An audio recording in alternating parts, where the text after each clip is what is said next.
All right, you ready? Good. Yeah. All right. Welcoming today, Marc D'Amelio. How you doing? I'm great, David. Thanks for having me, man. Thank you for coming and being a part of this. I know you're moderately busy this week, right? But I think we're here to talk about something that's meaningful to you and kind of the basis of how we met in our relationship is that concept, that new level of entrepreneurship that we're starting to see, and quite frankly, you're a leader with your family in. So thank you for coming in. You're welcome. Excited. So we do nothing but hard-hitting questions here, like really, really big, prediction for the weekend, University of Connecticut, Big East tournament. What's the prediction here? Yeah, I'm don't see how they could lose this tournament, but so 100% UConn all the way. I mean, we got to... Who hits the winning shot? There's going to be a moment where there's that shot. Maybe it's not a Kemba moment, but who's going to hit that shot that says it's over, we win? Probably Cam. Yeah. What an addition, huh? What really good. So really good. For the listeners here, that that games are already over, so we'll probably have to cut that out. But if not, it works because I think that's how we met is around that concept of social media, name, image, and likeness in college sports, and really, you were talking about things at an advanced level very early on. And so why did you see that world out there? What did you see about that reminded you of entrepreneurship, right? And thought like this is a place where people can really build their own life, right? I mean, it's because it's more than just $20,000 and do a brand deal. Yeah, I mean, my background is in the sports licensed apparel business, so I was not involved in the deals, but was very close with the gentleman Mitchell & Ness that does a lot of the deals with either the NBA Players Association or signing MLB players directly. And I saw that there's definitely a revenue stream for name, image, and likeness for everyone except for college athletes. And then when that turned, when college athletes could start making money off name, image, and likeness, it kind of evolved into what my life evolved into with my family and going out and working with different brands and creating revenue streams and actually becoming not only a family brand, but each one of our family members, Heidi, Dixie, Charli, and myself becoming individual brands and that being a vehicle to foster all types of entrepreneurial opportunities. And how when you start to see that evolution at your scale, right? Like your scale is something truly unique. That there's lightning in a bottle involved in that, right? Sure. Like, and then you think about, we just talked about Cam, who doesn't even have Instagram, right? And the amazing value that he's creating on his name right now. Like, how do you compare those two? Like, how do you take what you've learned in that space and start to think about how college kids and college student athletes could use that? Yeah, I mean, it definitely could be national. I mean, you see people like Paige and Donovan doing national deals, but also it's definitely local. And I think, if I owned a car dealership, if I owned a chain of Dunkin' Donuts in Connecticut, Subway stores, whatever it may be, I would definitely want to tap into regional stars, and that's what we have. And I think that's one of the things that I've learned with this whole process is I thought it was going to be, we're just going to have to pay kids to do things. And what I'm seeing is that the student athletes that really get it and want to build their own personal brand, the deals are coming to them through open doors. And it's not really up to necessarily you're not relying on the collectives to generate revenue. We do, and there is that aspect of what we do. But I would love to make a situation, which I've tried to do with D'Amelio Huskies Collective, is create a situation where we could help shed light on individual student athletes and help them build their brand so they're not dependent on a collective or they're not dependent on anyone else but themselves. Yeah. I mean, I think the world thinks those student athletes are something special and different, and name, image, and likeness is brand new, right? But I mean, if you look at it, it's what any other creator, content creator, what they're doing. Yes. They just suddenly became available to do all these things before they graduate. Right. Or before they leave to go pro. Yeah, and I've always argued that, especially in UConn's case, where it has to be approved, but they could use their uniform or their logos, where I would, for a regional name, image, and likeness deal, I would much rather have a UConn player that has a decent following, which could be associated with the UConn marks in the post or the content. And I think that's an amazing aspect to what we're eye to eye. Most of the universities won't allow that, and they're fighting against that, right? Yeah. And I don't know if it's even the university. It might be more the different players involved in the space. But without pointing fingers at anyone, we're in alignment. Like the best salesperson for the brand are those players, is Paige Beckers. Like, yes. Paige Beckers in a Bose commercial with the UConn commercial is great. Now maybe we pull some money for that one, but Paige Beckers in the Volkswagen, she drives a Jeep, but like in the Jeep commercial, right? Like, why wouldn't, the local Jeep dealership, why wouldn't you want your brand attached to that? That's amazing brand value across your entire market too, that synergy. Yeah, I always thought it was weird when I would see commercials when I was a kid of like Shaq with Ben Gay or something, and he wouldn't be wearing his Lakers jersey, and I was it's like, wait, why is he just wearing a generic jersey? But that's the reason, and because they have to get approval from the NBA, and if the NBA has another sponsor, if the NBA is sponsored by Coke, Shaq can't do a Pepsi commercial wearing his Lakers jersey. So with UConn, there's obviously some national sponsorship potential conflicts, but I think for the most part, it should be able to be done, which gives any student athlete at a university that's able to wear their jersey or their marks a leg up. Yeah, and like camps too, right? Like that shouldn't even, the kids doing a camp, a swimming camp, a lacrosse, like that's just a no-brainer in my opinion. So hopefully we'll get there. This is going to keep evolving, right? We're only 2-3 years in here on this evolution. I get protecting your license, but those are your biggest assets, and there's different ways that you could be more creative.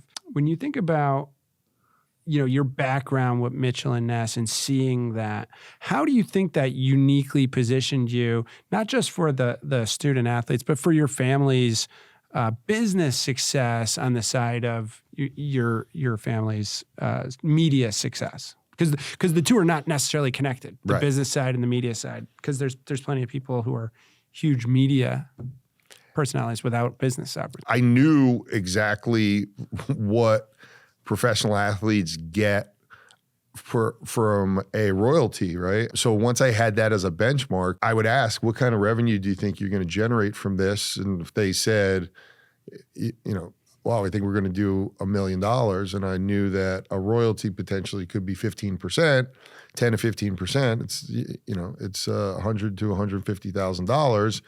So when they came in at 20 grand, I would say no. And if they came in over, I'd be like, wow, this is a great deal. So I kind of had those benchmarks, but it started off, we weren't even thinking about that. It started off, I think someone messaged Charli early on in late 2019 and said, hey, we want you to do a dance to one of our artist songs. It was somebody from a major record label, and Charli went to Heidi, my wife, and Heidi said, there's no way someone's going to pay you to dance in a video. And 4 years later, that's been... They pay you to dance in a video. Yeah, they sure do. So yeah, that's what's interesting there is the evolution too. Like, at what point did Charli start to say, this is a business? And did she ever get there, or is this fun? I think early on, through again relationships I had, I knew someone who was in the entertainment licensing business on apparel, and she had about, I think in late 2019, she had about 500,000 followers on TikTok. And she asked me to come to LA I was coming out on a business trip, and I said, fine. And I text my buddy and I said, hey, my daughter's got 500,000 followers. Is this anything? Is this a business? And he said, look, I've seen people with less followers have a very lucrative business, and I've seen people with 5 million followers that can't sell anything. So I knew that there was some potential to it to evolve into a business, but didn't know what that meant. Because honestly, I think we've learned, and we've talked about this, just being an influencer doesn't translate to people buying products. You need to gain trust from your followers. You need to build a relationship with your followers, and that may, if you're lucky, you may have the luxury of having a person who follows you or is a fan that becomes a consumer, but that's not guaranteed, and it's a lot of work. Yeah, I think that's social media influencer number one, right? 101, like people just assume followers equals conversion, and they forget conversion is, this is not reinventing sales and marketing, right? I mean, conversion has always been a part of that conversation from when you went to school, when I went to school, and like it didn't just go away because we have 2 million followers on TikTok, right? I mean, absolutely. Or in Charlie's case, 150, or whatever the case may be. So, like, how at what point did you see the opportunity to start turning what you guys were doing as a family, which it became a family, but when did you see to start turning it into a conversion? And I think a trust, like you have I call it a trust factory. That's what I've seen you've built, is there's this trust factory. And when they come to work with you, whatever brand it may be, they trust you're going to do it well, you're going to do it professional, you're going to show up, you're going to be like on time. Who's 10 minutes early for a podcast, right? Like, do you know what I mean? Like all of these things. So there is an element of trust built into that, what you're doing, and you're signaling to the market. And so at what point did you say that's what we are and what we're going to be? I think it started as kind of like an adventure, right? I mean, first of all, Charli was 15 at the time, and she, I've heard horror stories about young women, anyone, just kids in general, going out to Hollywood. So I wasn't going to send her to Hollywood alone. Yeah, you're not going alone. Yeah. So we came as a family, and quickly, because everyone, there was such a spotlight on TikTok, we had a ton of opportunities, and we started to meet with different talent agencies, and we were all set to sign with one, and the last minute, UTA came to us, and they're the ones that sold us as this thing of a family, and we didn't really think about it. I was just like, hey, going to LA, having fun, hanging out with my wife and both of my daughters, and we're having a good time. UTA came, Greg Goodfried, who is now is president of our management company. He was the head agent at UTA, and he made this huge presentation. Actually, we flew back, met in New York City, and he was the first one to talk about Heidi and Dixie and us as a family, and they pitched us on potentially doing a family show, just talking about this craziness that happened to our family. So it kind of happened from October 19 to January 2020. In those 3 months, it went from 0 to 100 over a short period of time. I have good relationships at Excel and CAA and WME, and there can be good and bad in all of these places, right?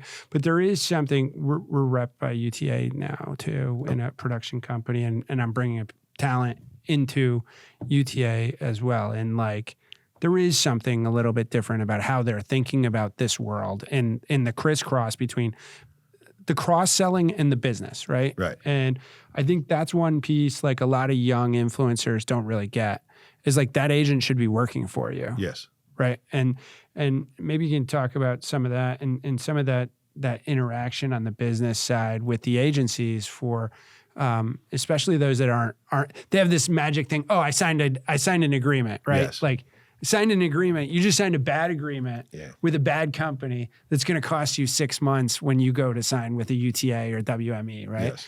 And so, like, you know, I think what are some of those things that I think that you could advise someone, especially younger? Because, like, if your daughter didn't have you and your wife in that process, which many kids don't have their parents in that process, like, or their parents aren't coming at it from an educated point, they just sign the deal. Right. How do you start to think about advising them, and how that carries over to D'Amelio Huskies too? Yeah, I mean, first, to your point of signing a bad deal, I mean, the two people we signed with early on, first we signed with a business manager who's out of New York, who's been incredible, and then we started working with an entertainment attorney. And you don't necessarily need an entertainment attorney up front, but I think ultimately someone who has a knowledge of that is really important. The second thing I think people make a big mistake on, and what you want to do is you want to motivate your everyone to work for you and to do as much as they can for you. And what I've noticed is sometimes when I talk with creators, they can't get over the fact that your agent is taking 10%. And well, they didn't help me on this deal, so why are they getting 10% of that? Yeah. And I think you have to do the opposite. I think you have to, if you find something, if I find a deal that UTA had nothing to do with, I give it to them. And I think that motivates them so much to know that we're in this together and I'm not going to try to cut you out of something. And in turn, if there's a deal that they have coming in that might be good for Dixie or might be good for another person they represent, they know that we're always going to side with them. And I learned that in sales. I learned that being a commissioned sales rep. I would hate when I would work and foster a particular retailer to sell to, and then all of a sudden another retailer would call in directly and they would say, "Oh yeah, this guy, we're bringing that in-house." And I was like, "Well, why? I've been working on this guy, which I've put so much time in. Why don't I get the benefit of the doubt on the others?" And those are the companies that I've, on the sales side, have worked with for a long time. The ones that I have a great partnership with, and they're always going to look after me, and I'm always going to look after them. How do you want people to view you? That's Marc D'Amelio. That's a great question. Do you know what I mean? Like, because like we're going through and we're having fun. We're on a roll, right? Like we're on a hot craps table. Let's be honest. Yeah. Like the last 2 years, we're on the hottest craps table, and like what they've done in the process and the system they've built at UConn is amazing. Yeah. But there was a day where we got on the craps table and it wasn't hot. Sure. And suddenly we start throwing the dice and it gets hot. How do you want to be viewed, not just in D'Amelio Huskies, but you as a business person? Because like you're out there, right? Yeah. You're a media personality now too. I think the hardest thing sometimes is when there's a few things that are really important to me, right?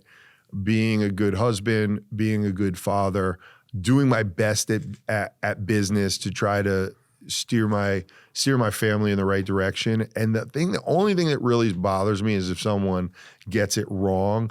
I'm less upset if someone just says something about me and I'm like, yeah, you know, they're probably right.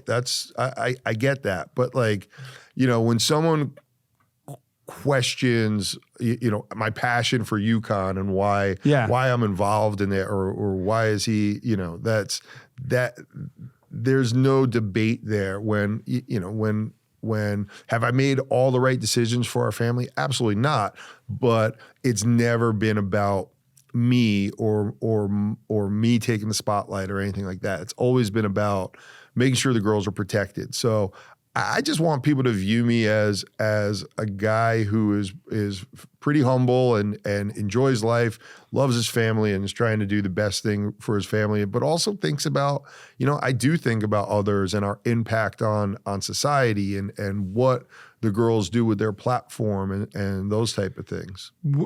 What is Adama Sanogo without our help? Do you know what I'm saying? Like you help people. Yeah. And I don't think that comes out in everything that's going on. Yeah. You care about people. People will come to judgment based upon this and that and their preconceived BS notions about social media, right? Yeah. I mean, But people, like you help people, you love, like you're here. like- I have 0 subscribers to this podcast, 0 listeners. You just had the pop up.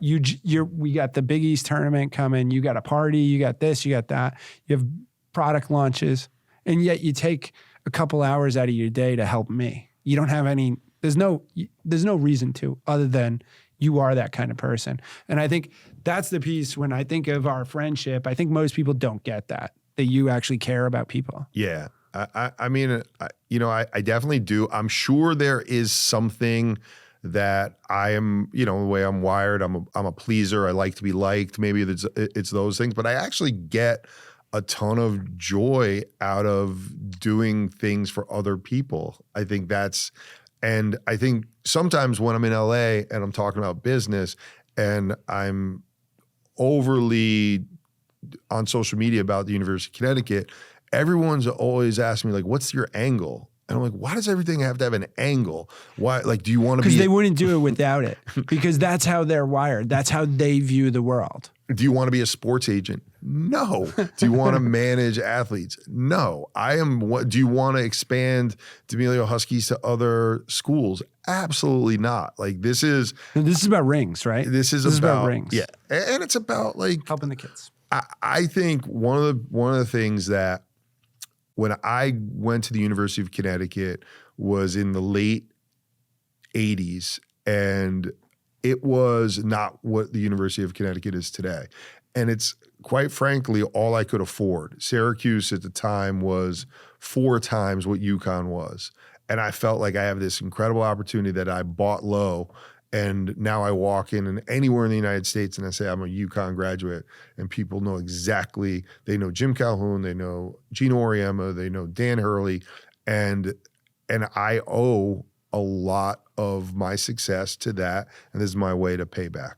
I think that comes from a lot of people's inability to see themselves doing that. A lot of people question giving for giving's sake because they don't give. And you're embedded in the giving too, right? Like, so they're able to jump to those conclusions that they want to. Yeah.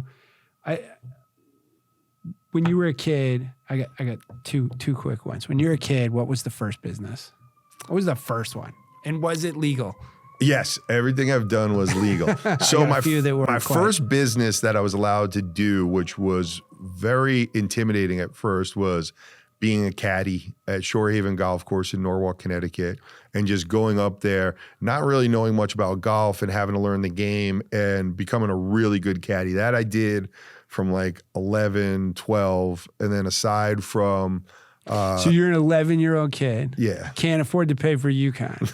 Walking into Shorehaven, I want a job? Or did you know someone? There were kids in the neighborhood who were a little older, and they would say, hey, I think at the time it was— if you had a foursome with two bags and a cart, you probably got between $10 to $15 a bag back then. So you can make a great day would be, be $15 a bag, $30 plus a cart would tip you $5 each. You make $50 in 4 hours. That was great money back then. And then the caddy master would say, hey man, you want to go another 18? And your shoulders. My mom used to say, you would come home with your face would be bright red from the sun and your shoulders would be bright red from the bags. So that was my first kind of, all right, this is my first job, let's say. My first entrepreneurial thing is I was really into BMX bike racing, and I designed a set of handlebars, and we actually went out.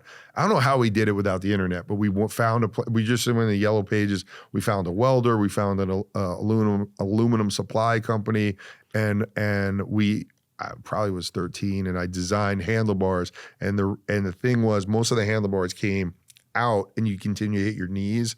So I just made it so it would be welded up like in the corners and welded up, and they make them now, but that was my first thing. We put them on graph paper. We went to the guy at the welder at the shop was just like, you guys are like 12. Like, Yeah. what are you doing? And I had this, and we actually made it in production. And then it wasn't like now with the internet that I could have put it on Facebook or Instagram. And Yeah, it's much more accessible and democratic right now. There's no doubt about that. One of my classes, even with it, and it's even moved a degree faster and cleaner with ChatGPT. yeah, So like one of my classes, the first 6 weeks of the class with ChatGPT is now about 3 hours long. Right. Wow. Like you can do all your ideation on ChatGPT, Wow. like, and just roll it through. The other piece is like finding your provider in overseas. yeah, Like you can get their phone number, you can get their WhatsApp. Like you can, I mean, you don't have to be smart. You just got to want to work. yes, Like, and I think there's something to this creatorship concept where the kid is young and they start working. Yes. Because they don't know what else to do. No, I would have been, if you know, just 20 years ago, the barrier to entry to start a clothing brand, aside from your inability to find factories and have to pound the pavement to find screen printers, and they were still in the fax machine. The barrier to entry was incredible because it wasn't democratic in the way that the cream would rise to the top. There was a pecking order and a line, and to get into I remember the first time I got Mad Soul into Macy's, I was shocked because there were every other, like Ralph Lauren and all these other brands, and the fact that Macy's took a chance on a small designer and a small brand was incredible. But the barrier to entry to market your product, you were competing against monster companies. So if you wanted to do an ad in GQ magazine or Details magazine or Double XL or The Source, I mean, your budget would have to, you're competing with people that are spending hundreds of thousands of dollars, if not millions of dollars a month. And it was, I can't even imagine how we did it back then. Now, we had one really cool hoodie, which had, it had the outline of headphones in it. And I have pictures of it. And once that got to retail, it blew off the shelves. But if I ever had a direct-to-consumer component where I could sell it through TikTok Shop or through Instagram, it would have changed the course of my business. We start like 10 or 15 clothing brands a semester now. It's one class. Like that's, you either sell your shit online or you're not getting an A. Right. We'll give you a B+. If you want to mail it in and bag it, like I'll give you a B+. I'm not going to deal with you. But you're selling your stuff and you're building content, or and you're building a brand guide. Like you can build a whole brand guide, right. A college kid for a clothing company. Right. Now it's not a good clothing company, but people buy it. Yeah. And even on that with direct to garment printing and the accessibility of blanks, like even on a hoodie back 20 years ago, on a production run, you'd have to do between a minimum of 600, 2 colors, 300 each. Now you could get, and the quality of the blanks are much better. Way better. So that, I mean, you can get really good blanks at this point, like stuff that you'd be proud to put your name on. Yeah. Like, and that, and you have your name on it, but, but I mean, that wasn't 1995. Right. It just wasn't, and it's kind of, it's funny to see, but they can do it. And man, when they do, so what does that become? What does that class become? It becomes a cream factory. Right. All the cream rises. Yes. Oh, you got a question? Here's the kid that started a company 2 years ago, sold $2 million worth of hoodies last year. Yeah. Here's the kid that's struggling to sell these water bottles and do it, but he's got water bottles. He's got here's these guys. Go talk to them. I don't know about Shopify. Right. Okay, what the hell do I know? The access to the manufacturing is so, like, I would have, and people would hold those contacts close to their vest. So you wouldn't be able to get a guy, Ralph Lauren isn't telling us who his hoodie manufacturer is. So now, and there's actual content creators that all they do is open up the general public to the suppliers of major companies, which I find fascinating. So if you want to know where New Era makes the most, American companies don't own their manufacturing facility. So they outsource it to a manufacturer, and all that information is accessible, which is helps like with food. the battle. It's like food. Yeah. you can have your own food. You have your own food company, right? I mean, there's probably a co-packer in there somewhere. Absolutely. You know, like you're not popping popcorn. Right. Yeah, but if people wanted to know who our co-packer is, they can easily find out. And then they can call up and say, we want that with this. Right. And then that's where all the other aspects of the business separate you. Your personal brand, how you tell the story of you building your brand, and I need to do a better job with that. That's one thing we're working on right now, is kind of seeing behind the curtain, because I think a lot of people see the success and they don't see the mistakes that we've made, and the fact that sometimes I'm pulling my hair out, and it's not, oh my God, the D'Amelios have all this big following and they're just ringing the cash register every day.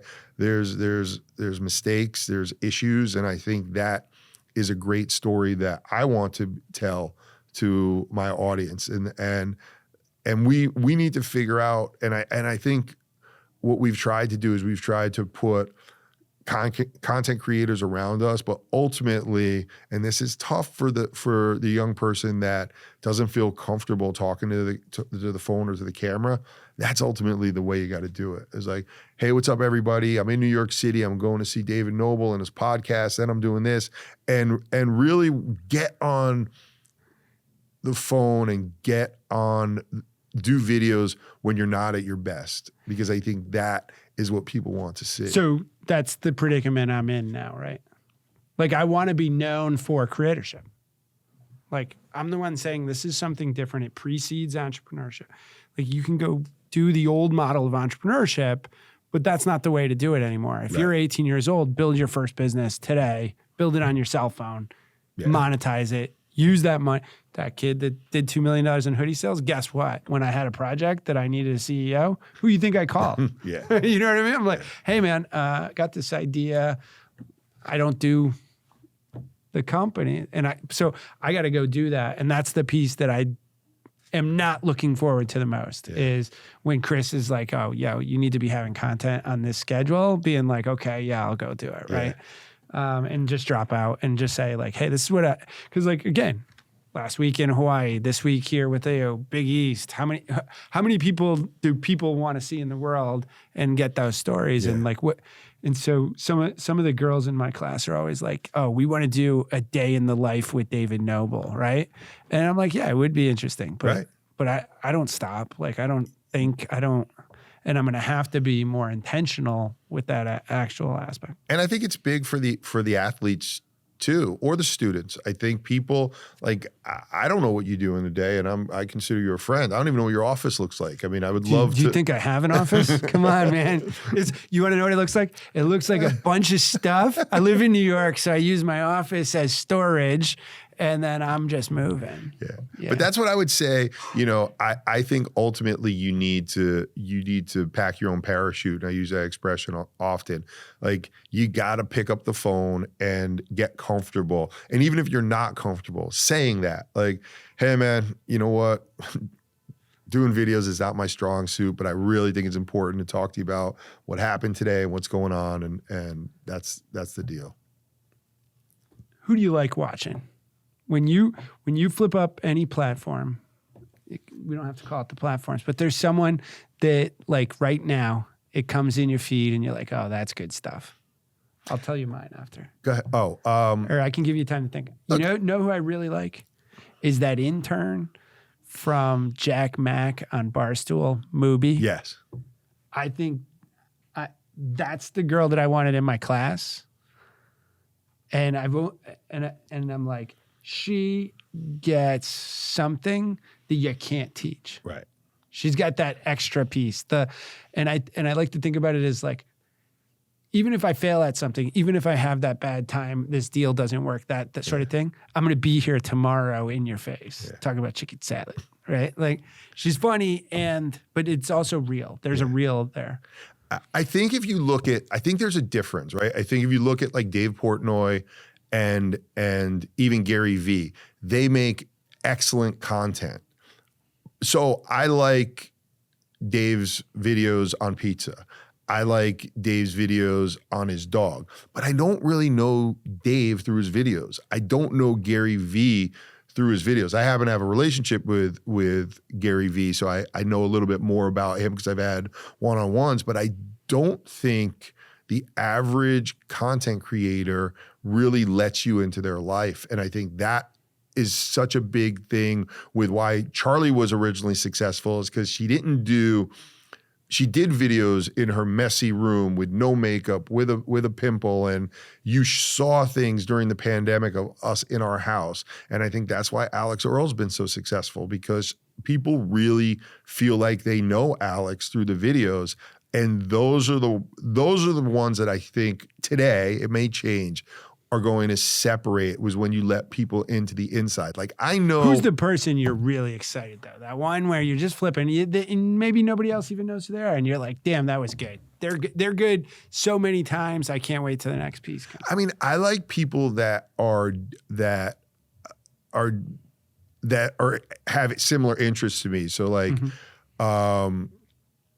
there's a BMX racer who I follow, who I like his content a lot. There's people that, as I've seen TikTok change into basically a feed of your interests, so I start to gravitate towards people that are talking about interests. I also think the one that's really good now is Vukum, who does the watches in New York City. That could be a TV show in itself. And I feel like you want to produce it? Let's produce it. I'm sure he's got offers. Yeah. He's but his whole thing with the other jewelry store owners in the Diamond District in New York, you feel like you know these people. Yeah. And even that, like, I don't know anything about him, but I like his content. That's the best content, in my opinion. Yeah. Is the person is able to bring you into the feeling. So, and it's funny you say that, because one day I'm pulling into the garage and out's walking this girl, and I know her, and I'm on the phone in a wave, and she's looking at me like, who are you? Right? Like, of course, it's one of our best content creators, right? Like, and it's the one person on the women's team I have no idea. Right. Like, we didn't know each other at the time, right? But I knew her because her content brought me into her life, and I felt like I knew her. And I think that's exactly one of the pieces. Our friend Sophie T, it's the same thing. Her content. Yeah. Her content brings you all the way. Like, I think she's exceptional because it brings you all the way in, and it's also got a conversion machine on it. And like, that's where that movie, her content's good. Yeah. She's She's going to develop if she's going to be a next level on the conversion piece. But so Sophie's another one. I get excited when something, it's going to be good. Yeah. I love working with her. It's like, She's awesome. It's just wild. Like, the recent one was like the injections for her eggs she was doing. And so she's doing them live, and then she she's trying to move out of Sydney back to London, and she over inject. And like, I do know her, so it's a little different, but I felt like when I met her, I knew her. Yeah.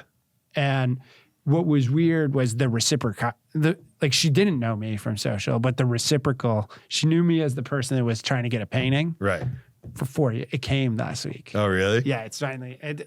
I had bought a painting years ago, and it never got finished, and it finally came last week. That's awesome. She's amazing. But I do think that's the difference on. I think there's people like even. I'm trying to think of. Like, there's so many people that you feel like you know because they produce so much content, but you don't really know them. Like Marc Cuban is a good example, right? Like, I know I would watch him for his business advice. I think what he's doing with the pharmaceutical industry is very cool, and the affordable drugs that he's doing is awesome. But I don't know anything about him. Like, I don't know what he does. I don't know where he goes coffee in the morning. I don't know what his office looks like. I don't know. I think there's a very small group that fits, because he's on the cap table for one of a mutual like a former student, and he's always there when you email. Yeah, but never anything beyond like, these are the 3 steps I would do, and if you need this, I will do this, right? And like, even on his personal, and it's a sizable investment, and still it's like, that's who he is. Yeah. And I think for me, there are people that just don't want to let you into their private life, and I totally get that. For me, it's more of the having so many things going on, forgetting to just say like, oh wow, this is a pretty cool situation I'm in right now. I might as well document this. And if you wait for someone else to document it, they're not going to see it through the lens that you're seeing it. It's going to look so like we all have, like our whole family has content coordinators that when we're traveling, they do videos for us and they'll produce a video. It never comes out the same as when, Heidi grabs something and we're on vacation and we're telling a little story about what's happening. It's curated. Yeah. Yeah, it's curated instead of real. Yeah. You keep coming back to that. And I think here's one of the other pieces. Most of the kids that show up and say, I want to do this, or I want to have 1 million followers, or do you want to do the work that it takes to get that, right? Like, do you want to give the vulnerability that it takes to get that? We've had that conversation with our players and coaches. Like, they get mad when people post angry things or troll the players. Like, that's life. Yeah. Like, and there's a vulnerability to put yourself out there. Yeah. What allows you to keep doing that? Like going back, like on a bad day, where do you go for the well of like, all right, this is still me, right? I'm still going to do this. Yeah. I mean, I think I try to tell my daughters all the time because they don't have the perspective that I have. Like life is incredible. It's precious.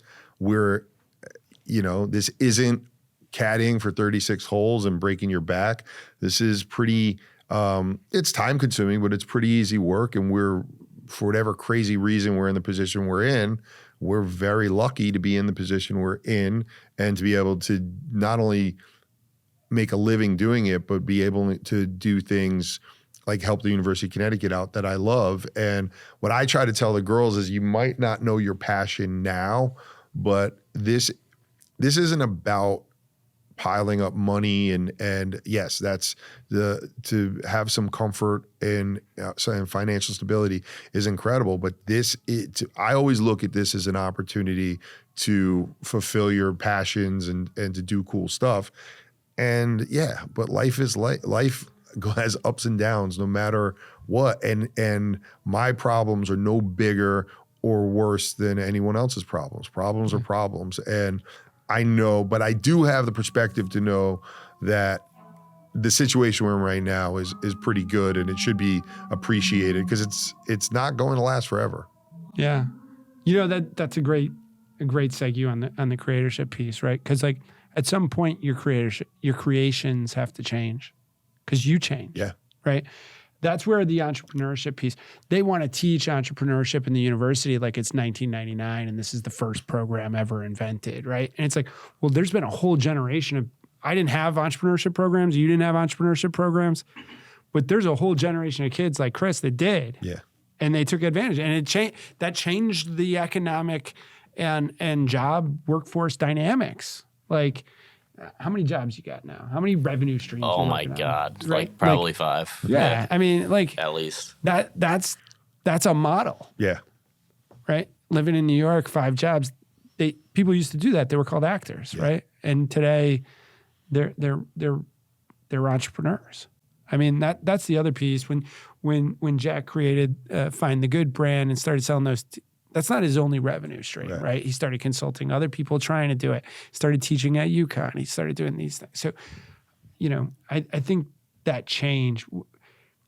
There is a place where people like you and I and some of the older people in the world know that change is coming. But when you're 19 years old, it doesn't feel real, right? Like, I know I'm old now.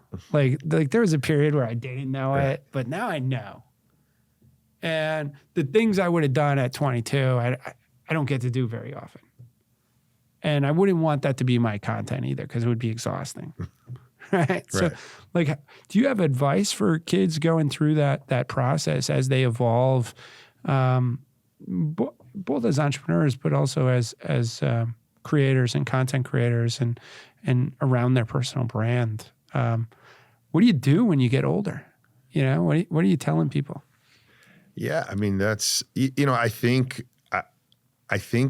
the whole aspect of putting in effort now to build your platform is to get ready to get older and to be able, it's almost like it's your currency. You're just putting these platforms and the effort you're putting in now and the gains you're making from followers and building an audience could help you, could help you down the road. So that's when I first got involved in TikTok, people were like, why is this, like, now it's commonplace to have a 50-year-old man on TikTok. But at first I was just like, man, there can't be anything bad about having a following on a social media platform. And as it was growing, I was into it, and I knew that it helped me in so many ways to grow my, as I was growing my personal brand through social media, it opened up so many doors. Like, people still come up to me like, how do you have that many followers on TikTok? I'm like, well, obviously it's because my daughters, but other than that, I was doing content that, I've done less people now. People that want to see it. Yeah. Yeah. And the other thing I would suggest for people, especially young people, is to collaborate. I mean, I think that whether it's a brand or an individual, I think even on the campus of UConn, the fact that I think, Paige does a great job with bringing other teammates into her videos, but I think what we did when we flew a bunch of student athletes out to LA, you had Chloe, who is a soccer player, with Amari, who is a basketball player, and next thing they're out in an event with meeting other people. And I'm like, don't be afraid to ask someone for a picture or to take a video or to collaborate with something, because even within UConn, there's probably, hundreds of thousands of people that follow individual people at UConn, and a collaboration could open you up to a whole new audience. And you don't know who you're collaborating with. Right. 10 years from now. Yes. Like core fundamental growing up in New England, you don't judge a book by its covers today. Well, like you learn who that person is, and you'll find out. But I mean, we've had to force some of those collaborations in the classroom, and like they start out awkward. Yeah. And so they're like, oh, it didn't perform well. And I'm like, yeah, because it's the first time you've done it. Yeah. Like, you've never talked that. Yeah. Like, and I remember Donovan had to do a class, and I said, Donovan, I never heard your voice on the thing. And if I ever hear you sound like that again, I'm going to throw the phone. And I'll tell you what, his interviews, if you listen to him now, and I'm like, you want to be a professional? You come in every time. Yeah. You're happy to be there. You respect. Listen to his interviews. Listen to his tone. It's on point now. And I'm like, I don't know if I had anything to do with it, but I know from that day, it's been so much better. And I remember Adama coming through that piece. Yeah. I think there's an ego aspect of it. I do think that one of the coolest videos I saw was Gary Vee he went to University of Alabama and was talking to the players and talking about, look, your chance to be a pro is even at Alabama football is slim. And you're walking through campus with your headphones on, looking down with a hoodie on, and you're not taking the time to build these. And not everything has to be an interaction where you're looking to profit off of it, but being open, like, I'll tell you a perfect example, like Chris Smith right now, when there was no bigger man on campus than Chris Smith, and he was very approachable at UConn, and if he had the opportunity he could that the kids have now, he would look at things a lot differently. And like, he and I knew each other, but we weren't as close, and we've become close. And I see a lot of the bigger student athletes kind of being to themselves a little bit. And I'm like, dude, this is your opportunity. There's going to be someone in your class, aside from you potentially being a CEO, you're probably interacting, walking through the hallways with 10, 20, 50 other CEOs that you should stop and take the time to, when you can't talk with everybody, you can't do a collaboration with everybody, but really open yourself up a little more. And I think that's what I try to tell these guys. A lot of times we'll make them go around and ask students questions. Yeah. Yeah. I remember we had a bus. We had a kid with a couple million followers that was a track player and had his own bus. He had built up a following building the bus. So he throws Dorca and Lou in the bus and drives around like taxi trivia and starts grabbing, just getting them having fun. That's the other piece. They want to have fun. Yes. And I think they're afraid to. And I think a lot of kids are afraid to have fun. They don't know. But when you see a kid having fun in that movie, it brings you in. You say, "Oh, that person's fun. I want to be a part of that." You know? It's true. I mean, one of the things that I think has happened to a lot of the creators that we know in LA, when it first started, there was all the content houses, and it seemed like it's different, almost was like college fraternities, and everybody was having fun, which made everybody want to collaborate more. And then it started to turn into a business, and the business drained the fun out of it. And that's something we talk about with our family all the time, where we won't do brand deals with people we don't like to work with, or brand deals products that we don't like, or people that just aren't going to be fun to work with. And it's a business, so it can't be a party all the time, but it's got to have this loose, cool, fun aspect to it. And I've seen it go both ways. Like I've seen Charli and Dixie be in a photo shoot and come out of that and be like, "That was the coolest thing, Dad. Why can't we do every photo shoot or every event like that?" And other ones like, "That was like pulling teeth," and it happens. So, but you couldn't be more right. Like if you can figure out how to do content and have fun with it, it makes it effortless. Here's what I want to really know. I immediately realized how much you're thinking about this and the depth and level of the business acumen that you bring to the conversation. I don't think it comes out in the social media component. And even sometimes when I watch you like on Squawk, I watch you on your pieces, I don't know that it necessarily comes out in the same way. But when we come into your office and you sit down and talk to students, you'll see me, I sit there and listen, because that's a free education to listen to you talk about that. What do you want to see your business evolve into? Like what is that future thing? Because like the girls are going to grow up. They already are, right? They're not kids. The family's going to be there. It's going to stay together because that's like the central core tenet of who you guys are.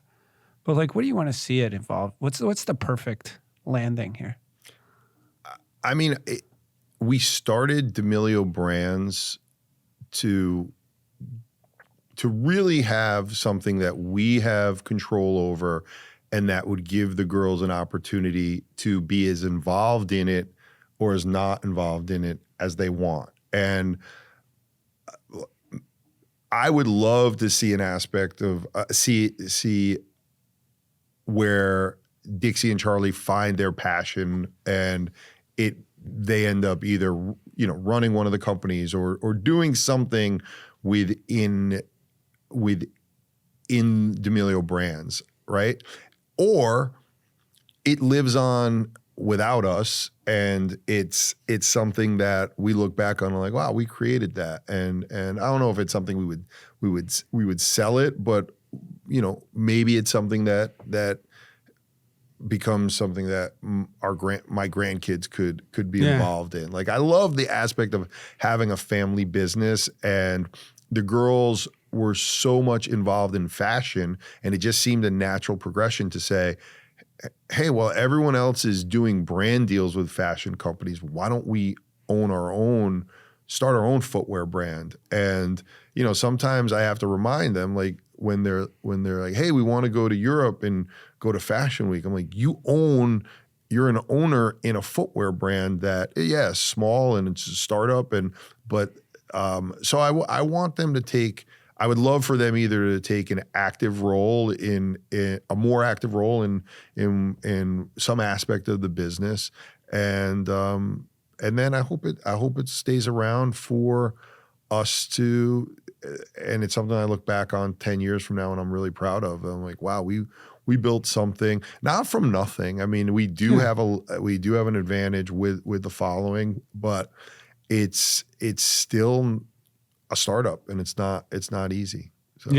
Yeah. People think, it's not. I come from a family business that was founded in 1934, right? Wow.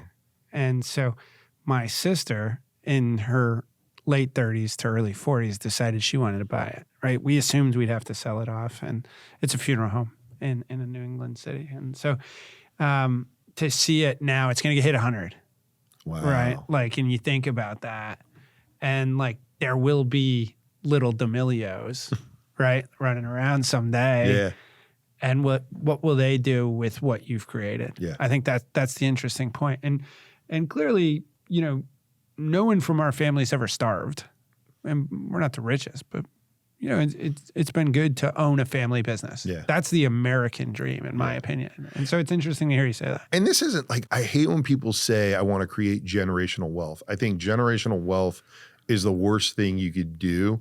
I want to create a business that if they want to work there and earn the opportunity to run it someday, that's great. But I have no interest.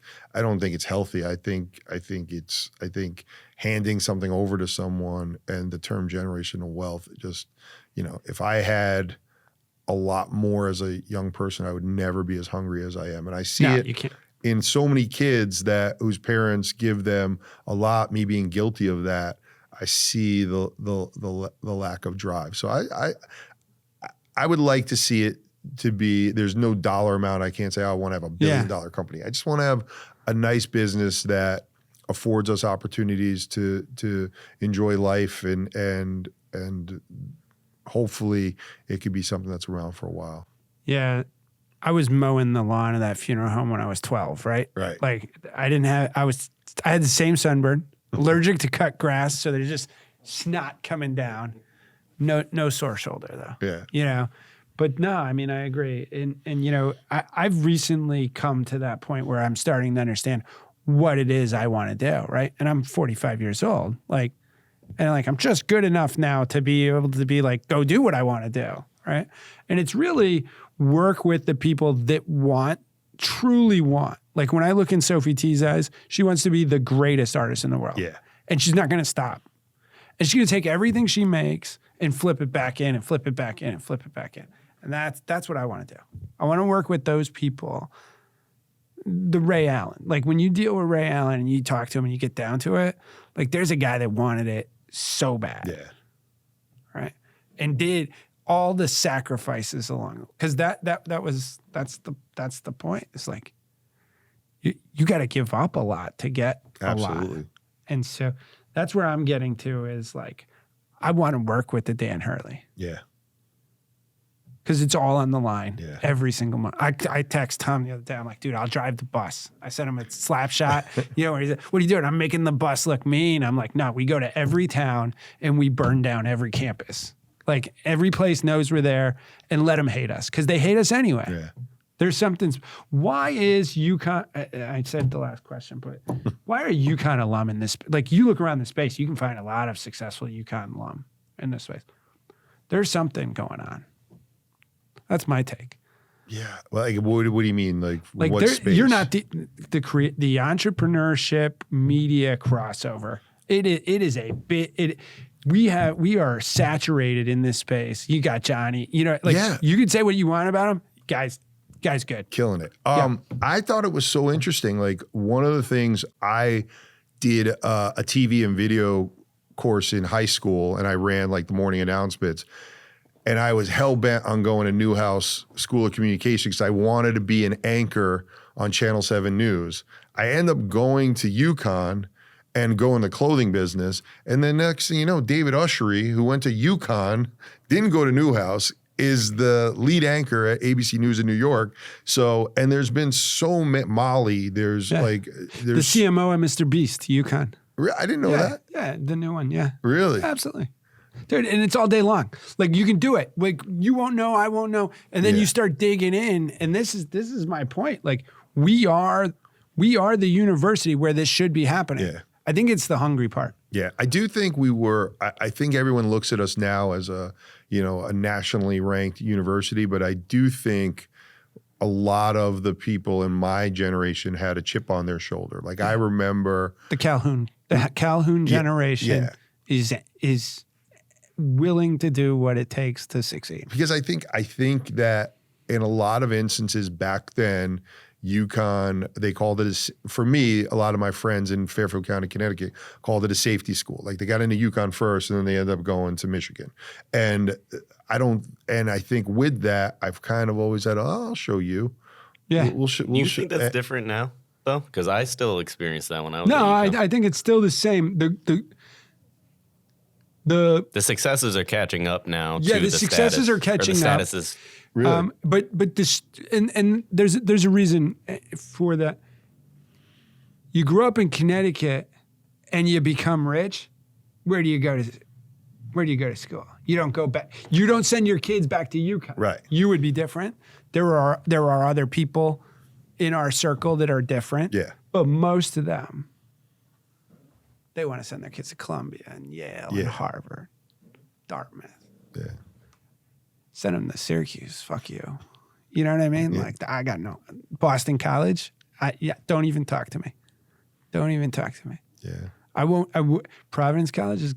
I grew up on that list, right? Like I'm a Rhode Island guy. I didn't like them, but I think Danny brings Danny's picture. Danny is UConn. I don't know how he ended up at Seton Hall, man. I mean, if you think about even like we don't get. I mean, you could count on your hand the McDonald's All-Americans we get, and we've constantly through the 25 or 30 years. We weren't ranked to start last year, Right. And I knew by the 10th game we were winning the national championship. You know what I mean? Like we But weren't even now, ranked. even now, you see what goes on with with other schools getting recruits that we don't get, and you're just like, all right, we'll show you. I was at Alabama for the Saban years, the beginning of the Saban years. I started the same year.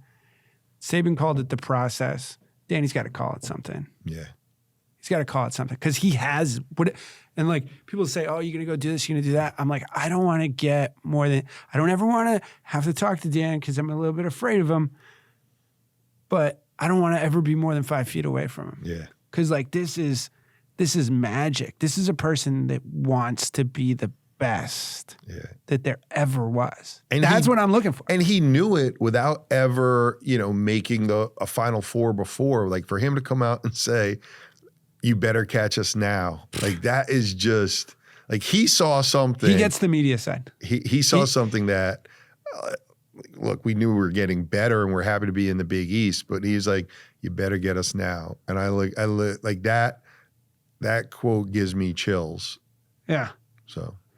And it was a rough ride for him. He grew as a person and it was fun to watch. And it's going to be fun. He's going to keep, that's the other thing. He's not at his peak. Right. Like he just started. So I'm like, we can talk about things. We can do things. We can do business stuff. Time's up. You want to ask anything? You got anything? Yeah, I have one. I'm here for you. Most people think I'm weird. I probably know from the president of the university to Rob Skinner to Dan Toscano. I know so many people are passionate about UConn. You are probably in the list of the top 5 most passionate people about UConn, and you're probably the most passionate about the kids and their success. Where does that come from? I started on the 3rd floor of Waterbury campus. 3rd floor of Waterbury campus, man. Like, there's no lower place to start at UConn than the 3rd. And like, they can talk about all this stuff. 2012, Waterbury campus, less than $100,000 a year. That was my offer. Wow. I accepted it. I made $100,000 before I got there, but I accepted it. I said, it's unacceptably low, but I'm coming home. So this works. A couple weeks later, I met my wife. I was working at Alabama hockey. Your story of people not understanding why you're doing this hits. Because nobody can explain why I built Alabama hockey into a program that when ASU went Division I and they asked Greg, who's going next? And he said, as long as David Noble's at Alabama, they're going next, right? Because I can. And if I don't do it, nobody else will. Yeah. And I sat there on the third floor and nobody came to see me for a full semester. And I said, well, this is going to suck. It could either be pulling teeth or I could take my ass down and sit down outside the cafeteria where people go in. And suddenly I started meeting the kids outside of the classroom. And I met a group of kids that were incredibly talented and who had no choice but to live close to that campus. And this was what they were given. And I knew I had a responsibility to help them. And then you fast forward that up, you know, they buffoon everything the way they buffoon it. But again, there was nobody that was willing to help the students. They were saying it was like illegal. I'm like, bullshit. I know the law. Like, I picked up the phone, call all my old friends from law firms, much better lawyers than everybody were. And like, we actually had a conversation. I was like, all right, well, you believe what you believe. I believe what I believe. But guess what? There's someone in the world, I don't know what they get, maybe $3,000 an hour, but it's worth calling them up and having them come and say, you're right, or here's how you do it. And they did. And then you get to working with an Adama Sinogo, and we're about to launch his nonprofit now, right? And this is because of you. You said, well, why would this end when they leave? We're always Huskies, right? And I think through that, we built a family, like those people, and I see it. And I see when we built the Worth Institute, we said, well, what's the vision going to be for this thing? Well, there's already a startup program over in the business school, so let's not build that. What are we going to do? Well, what's the number one thing we have? We have greatest undergraduate student population in America, hands down. And what's the obstacle to them? Why isn't Wall Street overflooded with UConn alumni? Because they have a mental barrier to what they can be. So we said, all right, we're going to make the vision for this thing, creating opportunities not yet dreamt of. Because that kid's from Waterbury, and that kid's from East Hartford, and that kid's from New Haven, and that kid's from Clinton, and you know, all these places. They weren't the ones that their parents were working in investment banks. But man, were they smarter, and man, were they willing to work harder. And so we said, well, that's what it is. They don't know how to dream of these things, but I do, because I have dreams of them. So let's build it with them. And then I also like it, right? Like, I like the people. Like, we have good people, and Boston College doesn't. It's that simple. I've gotten in trouble like 3 times for like saying that on Twitter. Fuck them. That's it. Number 4. Yeah. No, like there's a reason why we're financially disadvantaged, because they're afraid of us. And that's probably the final piece of why I'm so passionate, because I think UConn's afraid, and I think the rest of the world's afraid of what we could be, and I'm not afraid. And like, man, wouldn't it be awesome? We can't be great at football. Fuck you, we can. I know we can, because we were. And we will. And we will.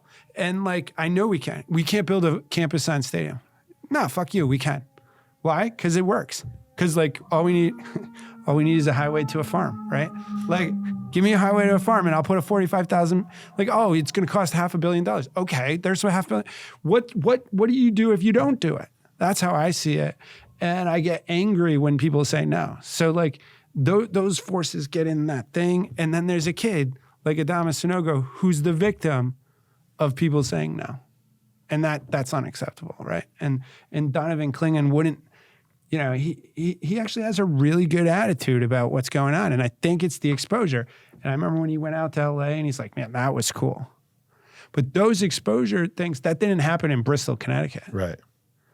Why would you invest in Donovan Clingan? He's great and everybody's home. Why you invest? Because he's from Bristol. He grew up he was loyal to Bristol. He went to high school with Victor in Bristol. How can you not love that kid, right? And anybody that's unwilling to help him, whatever that may be, or judge him for what he's, fuck them. I don't have time. Like, they're just learning, and like, that's the piece. And so when you find kids that are hungry, then it's easy. And like, so we built a platform for hungry kids. I call them the island for extraordinarily misfit toys, right? Like they're misfit toys, but they're extraordinary. And like they find a home. And probably the thing I'm most proud of at UConn is this girl was working with us and around. She said, Worth Institute's the only place I'm not embarrassed to say I'm a, what do you call it? Opera. She was an opera. Her major was an opera major. She's like, this is the only place I'm not embarrassed to admit to it. And I'm like, well, we're succeeding. That's inclusion. Awesome. That's diversity. Not manufactured fake nonsense. Yeah. And that's what we have. And you can come there. It's the only place with 50+% women involved in an entrepreneurship program at an R1, period. We're double the black student population at Worth. Why? Wow. Not because we talk about it or this or that, but because every kid that comes into contact with us knows we're real about it. And like, you know, I went to private school in New England, played hockey. Like what does Hassan Diarra have in common with me based on coming out of Queens, New York, playing basketball, right? Very little. Right. But we connect because we're real. So I think it's that confluence. It's all those things that just, you can't help it. I think it's special. It's a special place. It can be the best public university in America. It has the opportunity. And all it needs is for the people that say no to go away. That's my take. Awesome. Yeah. Thank you, man. Thanks, brother. Fun as always, right? Appreciate it, man. That was great. Yeah, I really appreciate it. So you're helping me out here. So thank you. Thanks, David. Yeah, no. That was a good question. Never had to answer that question before.